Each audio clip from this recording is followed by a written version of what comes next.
Pour ne rien manquer, abonnez-vous maintenant. Les vraies voix Sud Radio, le grand débat du jour.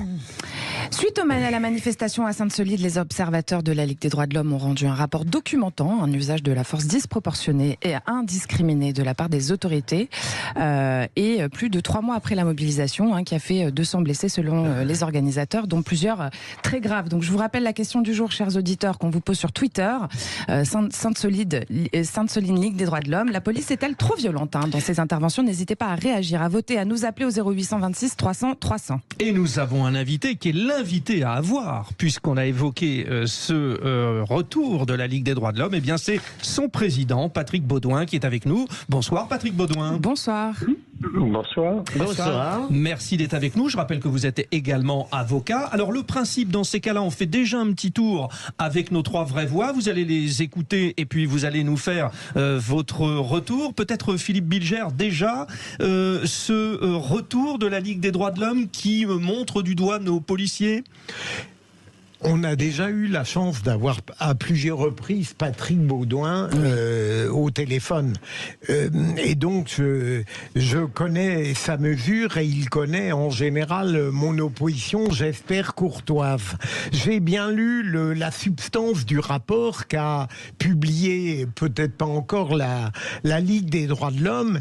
Et au fond, moi j'admets tout à fait que peut-être au cours de cette manifestation qui a entraîné un certain nombre d'empoignades, de violences, manifestations qui étaient interdites, eh bien il y a eu probablement des violences policières, peut-être, ou gendarmesques, si vous demandez, sans doute excessives. Simplement, à chaque fois qu'on a des thèmes de cette sorte qui nous sont proposés, je pense immédiatement que l'agresseur, c'est le manifestant. J'entends par là que la gendarmerie, les forces de l'ordre à Sainte-Soline n'avaient rigoureusement aucun intérêt ni aucune envie de faire des malfaisances, de créer des violences, de porter des coups à des manifestants. Donc j'en conclus que s'il y a eu des excès, eh bien ils sont probablement imputables à ces manifestants et que donc les outrances, les dérapages, peut-être les mauvaises coordinations sur le plan de l'ordre et de la rigueur ne sont pas imputables aux forces de l'ordre. J'ai bien conscience du caractère alambiqué de ma question, Patrick Beaudouin, mais c'est parce que le sujet me semble complexe. Françoise Degois, est-ce que, selon vous, les excès en question sont imputables aux manifestants, du coup ? Je pense que, pour répondre plus largement à la question, je crois que les excès du maintien dans la France sont un désastre depuis les Gilets jaunes. C'est-à-dire qu'on l'a vu vraiment depuis les Gilets jaunes. Sainte-Soline, je retiendrai du rapport de la Ligue des droits de l'homme la disproportionnalité. Je rappelle quand même que vous avez des manifestants. Alors, bien sûr, il y a des gens qui ont des boules de pétanque, etc. Mais il faut bien se rendre compte comment sont armés et équipés les CRS et les gendarmes. Voilà, il n'y a pas, comment dirais-je, il n'y a pas de commune mesure et c'est tout à fait normal quand il faut, comment dirais-je, maintenir l'ordre. Je m'interroge vraiment sur la façon dont les ordres sont donnés, la façon dont ça se déroule. Évidemment, les braves aiment. Je suis outré de la façon dont les Gilets jaunes ont été gérés. Je ne parle pas des casseurs, là. Je ne parle pas qu'il y ait des bastons entre les casseurs, les Black Blocs et les forces de police, c'est une chose. Mais qu'il y ait tout ce qu'on appelle les dégâts collatéraux qui sont en fait maintenant des façons de fonctionner complètement, comment dirais-je, communes et basiques. Regardez ce qui s'est encore passé à Marseille avec la journaliste marseillaise qui se fait étrangler carrément par les forces de l'ordre, qui se fait insulter. Elle est en train d'essayer d'appeler sa red-chef et finalement mais on peut multiplier les exemples. Je vous parle même pas des gens éborgnés, des gens mutilés. Nous laisser répondre. J'ai pris le temps de Philippe Bilger. Je pense qu'il avait pris un petit peu de temps. On va y revenir. Je termine en disant qu'il faut réformer absolument la façon de maintenir l'ordre. Tous nos pays voisins le font. Il n'y a aucune raison que la France soit en résistance et n'accepte pas de lâcher sur certains procédés qui se trouvent être mutilants aujourd'hui. Voilà. C'est marrant comme argument parce qu'il me semble que quand on l'employait pour les retraites, cet argument ne vous convainquait pas. De quoi tu parles ? Tous les pays réforment leurs retraites. Ça ne vous a pas suffi pour... c'est la mauvaise foi, c'est n'importe quoi. Mais répondez sur la disproportionnalité, Elisabeth. Excusez-moi, chacun a pu parler. parler. Bien Alors, sûr. je vais Justement, parler c'est ce qu'on sans fait. être C'est ce qu'on interrompu, fait. si vous voulez bien. Non, mais Donc, Elisabeth. je redis, Françoise, que cet argument que tu invoques, tous les autres le font, il n'est pas tout. Il est à géométrie variable. Maintenant, deux choses. La première, je reconnais, je suis un peu désolé de vous le dire. Enfin non, je suis pas désolé de vous le dire. J'ai essayé de vous le dire gentiment, Monsieur Baudouin, mais de façon parfaitement cash. Pour moi, la Ligue des droits de l'homme est devenue un mouvement d'extrême gauche depuis qu'elle défend les islamistes, qu'elle s'est mis. Si vous voulez, ça n'est plus du tout le mouvement qui a été créé après l'affaire Dreyfus. Donc quand la Ligue des droits de l'homme dit quelque chose, j'ai un peu tendance à penser que c'est une boussole qui indique le Sud. Et je suis outré par ces interventions incessantes pour défendre des casseurs, pour le dire de façon beaucoup moins nuancée que Philippe. Parce que moi, je crois que notre problème aujourd'hui, alors peut-être qu'à Sainte-Soline, effectivement, comme vous l'avez dit, cher Philippe, il y a eu effectivement, dans des conditions très difficiles pour les forces de l'ordre, des gestes inappropriés, mais le maintien de l'ordre, si vous voulez, c'est pas, ça se passe pas, c'est pas de la danse classique qui se passe comme ça, de façon très calme. Il peut y avoir des gestes excessifs, ça je n'en disconviens pas. Mais notre problème, ce matin, j'ai fait ma chronique sur ce qui s'est passé à Cannes et les tweets de David Lisnard sur les interventions des forces de l'ordre pendant en ce moment à Cannes. Et le directeur de la sécurité publique a fait cette réponse à David Lisnard en disant non, il n'y a aucune consigne pour ne pas intervenir maintenant. Cette consigne, c'était pendant les émeutes. Qu'elle aveu, c'est-à-dire que nous avons des casseurs qui pillent, des vandales, qui pillent, qui brûlent, qui s'attaquent à des écoles maternelles, à des cinémas, à des mairies. Et la consigne de la police, la consigne donnée à la police, c'est quoi? Non, je prends le même temps, pardon.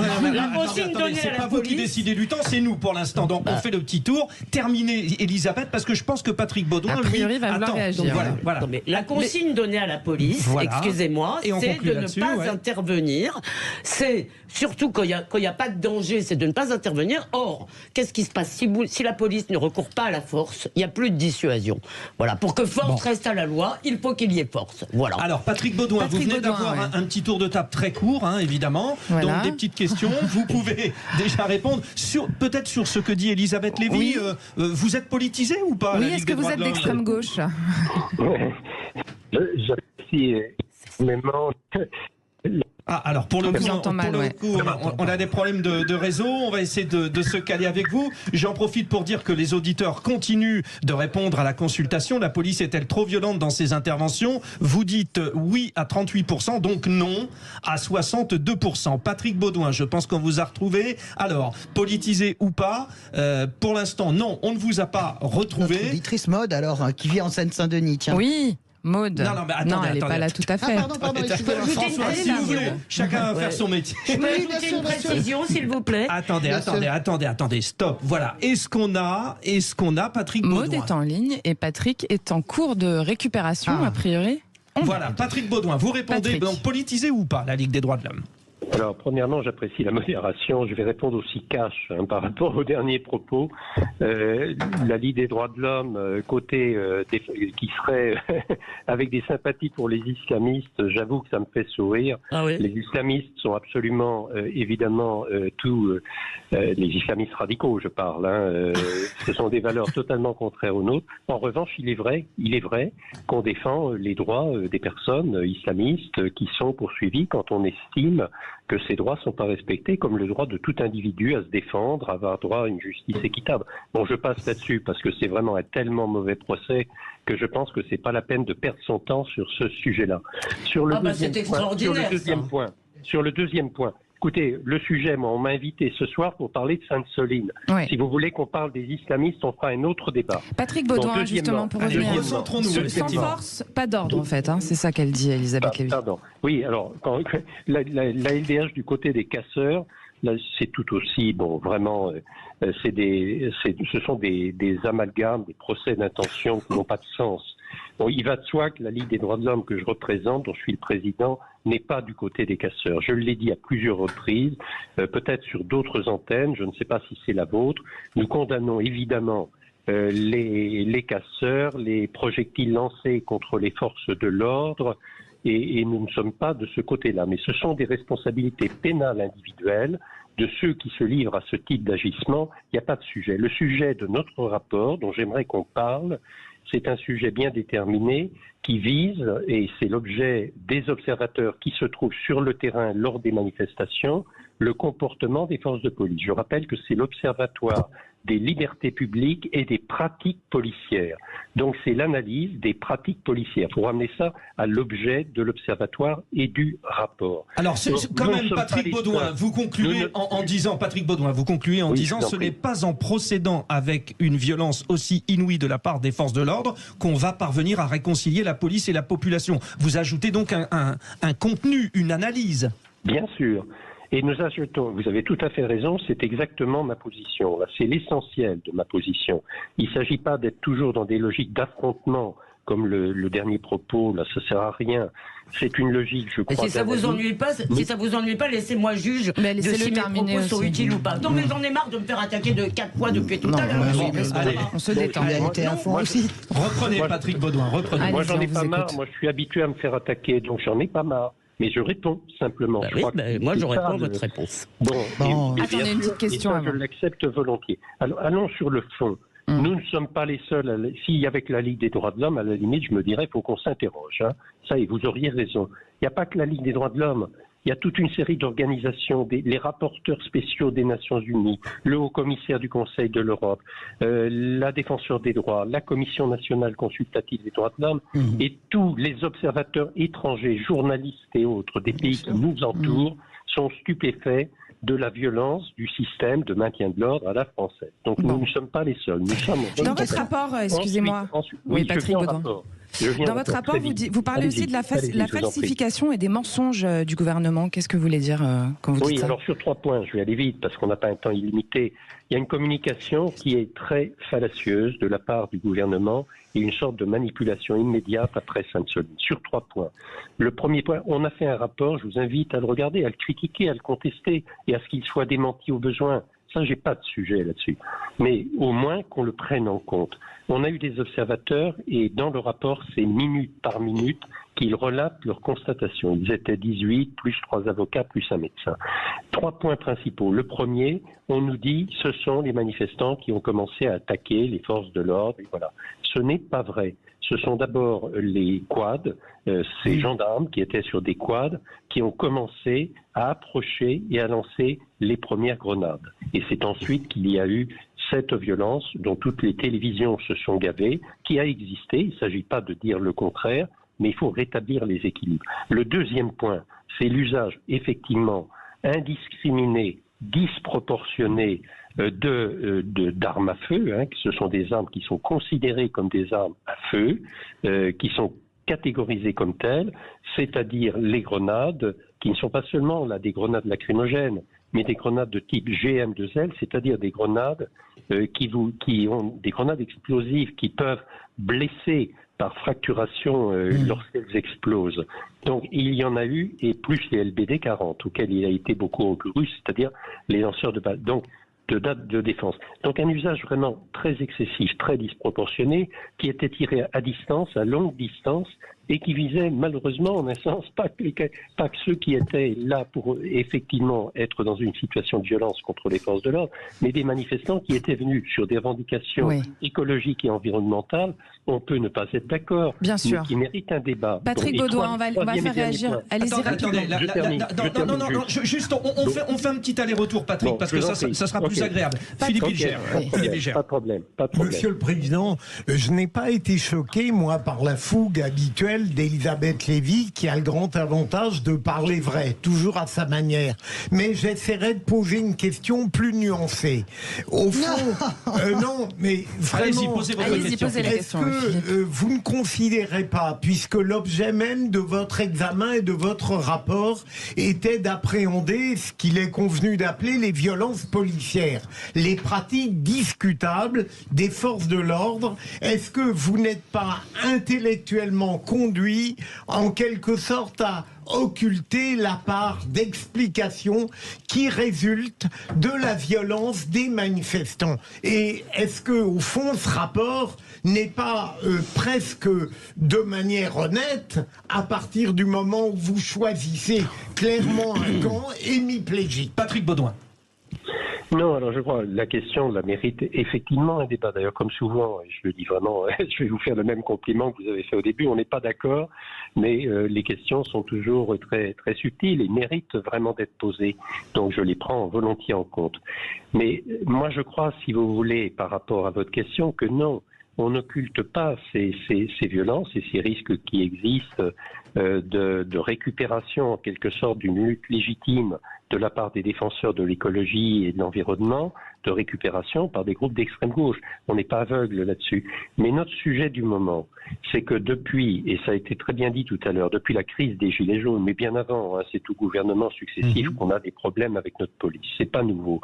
Mais depuis la crise des Gilets jaunes, on a vu des violences policières, c'est ainsi qu'il faut les nommer. Ça ne veut pas dire que toute la police est à mettre en cause, mais ça veut dire qu'il y a vraiment des violences policières.